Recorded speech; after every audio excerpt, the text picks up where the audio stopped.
Hey guys, in this video I'll show you how to share Instagram posts to your story.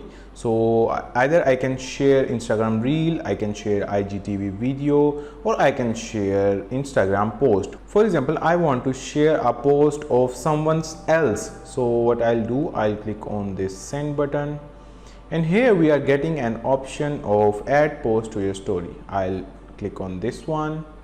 And here you can see now I am able to post someone else's post to my own story. I can either choose like this, or I can tap on this post, and now you can see the caption is also visible.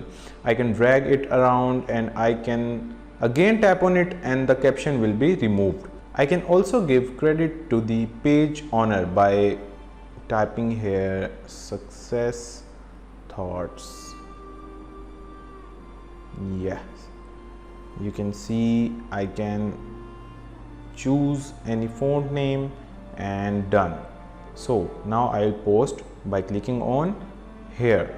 So someone else's post has been shared to my Instagram story. So that was the easiest and quickest way. Hope you have got the solution of your problem. If you have got the solution, make sure to like, subscribe and press bell icon. Thank you so much for watching.